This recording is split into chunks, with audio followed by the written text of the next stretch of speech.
Bonjour, content de vous retrouver. Je vais vous montrer aujourd'hui un pain qu'on a créé il y a une quinzaine d'années suite à un voyage en Inde. J'avais appris à utiliser le curcuma et ici on a fait un pain viennois, curcuma, noisette et noix. C'est juste un délice à manger avec du poisson.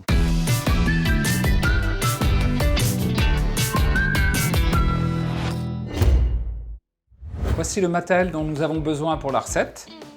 Le petit batteur, coupe-pâte, corne, pinceau, la signature du boulanger, lame de rasoir et bien sûr le thermomètre, très important de prendre les températures des pâtes, avoir toujours des pâtes autour de 24 degrés. Pour notre viennois curcuma, 500 g de farine, 250 à 280 g d'eau en fonction de ce que vous aimez comme pâte. On a la levure, 10 g de sel, de beurre, 20 g de poudre de lait, sucre, le levain naturel, du curcuma, des noisettes et des noix. Normalement, on met un tiers du poids de la pâte en fruits secs. On commence par mettre d'abord le liquide, l'eau, la levure, si on ne la mélange pas avec le sel, le levain, ça tous les liquides seront dedans, la poudre de lait, la farine, on monte le batteur et on démarre en première. Je peux mettre mon sucre, le sel, au fur et à mesure que ça mélange. Donc là, il faut une dizaine de minutes à une vitesse semi-rapide pour pouvoir pétrir la pâte. Une fois que la pâte est pétrie, à peu près bien mélangée, on va rajouter notre beurre. Et là, on va le laisser bien s'incorporer.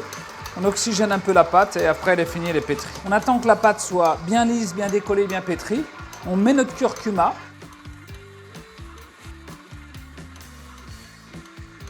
Et on va rajouter des noisettes et des noix.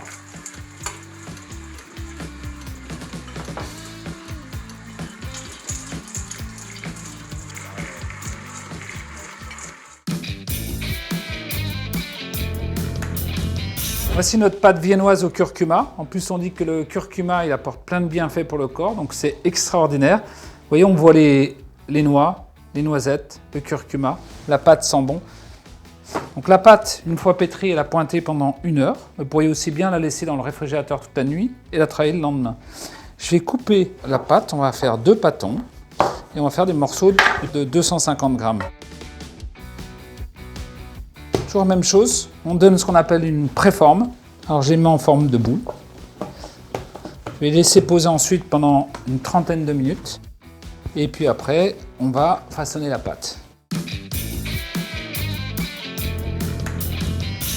Elle est belle la pâte, elle est onctueuse, on a envie de s'amuser. Vous voyez, je pourrais presque, si j'avais envie, je ferais des petites baguettes. Regardez, petite ficelle, c'est juste superbe. Alors, on tourne à l'envers. On va faire des jolis petits bâtards, parce qu'il faut qu'on puisse couper les tranches. Donc ici, donc 1 milieu, 2 bout à bout, et j'allonge légèrement, et je fais légèrement une petite pointe, parce qu'on a toujours envie de casser les pointes quand on sort de la boulangerie. Donc toujours un espace d'au moins 4 doigts, parce que le pain va pousser. Voilà. Et puis on a une petite ficelle qu'on va mettre ici. Quand on cuira, on les sortira bien sûr avant. 1, 2. Regardez ce qu'on va faire maintenant.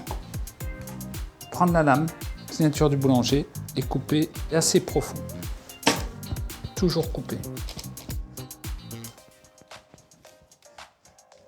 2 heures de repos, et ensuite on les cuit dans le four. Une fois que les pains sont poussés après 2 heures d'après, on va les mouiller généreusement parce que ça leur permet de bien se développer avant de commencer à faire leur croûte.